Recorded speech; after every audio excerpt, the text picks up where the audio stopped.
भगवान बुद्ध आत्मज्ञान की खोज में तपस्या कर रहे थे। उनके मन में विभिन्न प्रकार के प्रश्न उमड़ रहे थे। उन्हें प्रश्नों का उत्तर चाहिए था, लेकिन अनेक प्रयासों के बाद भी उन्हें सफलता नहीं मिली। वे आत्मज्ञान की प्राप्ति के लिए कठोर तपस्या करने लगे। अनेक कष्ट सहन किए, कई स्थानों की यात्राएं की, परंतु जो समाधान उन्हें चाहिए था वह उन्हें नहीं मिला।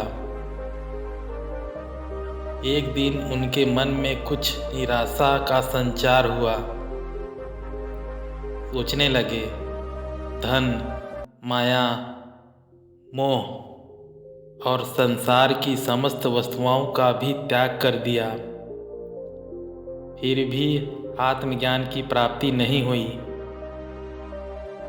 क्या मैं कभी आत्मज्ञान प्राप्त कर सकूंगा? मुझे आगे क्या करना चाहिए? इसी प्रकार के अनेक प्रश्न बुद्ध के मन में उठ रहे थे।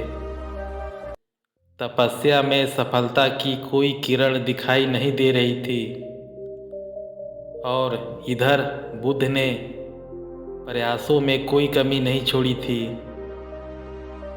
वे उदास मन से इन्हीं प्रश्नों का मंथन कर रहे थे। इसी दौरान उन्हें प्यास लगी। वे अपने आसन से उठे और जल पीने के लिए सरोवर के पास गए। वहाँ उन्होंने एक अद्भुत दृश्य देखा।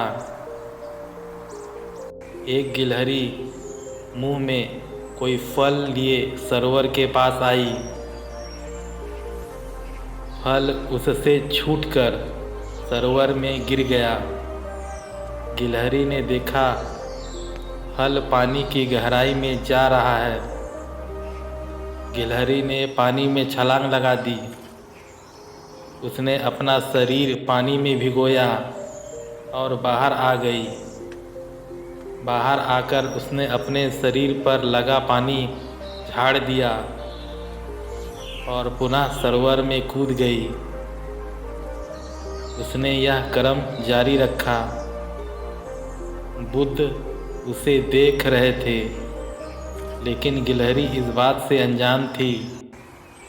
वह लगातार अपने काम में जुटी रही।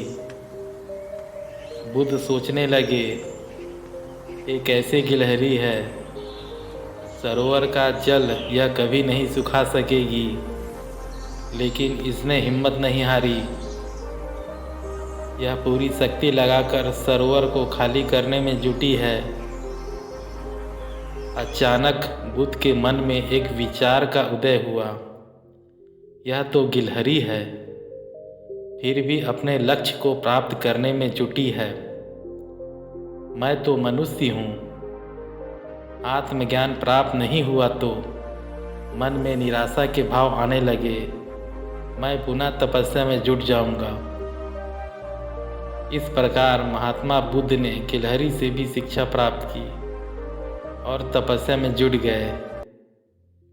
एक दिन उन्हें आत्मज्ञान प्राप्त हो गया और वे भगवान बुद्ध हो गए।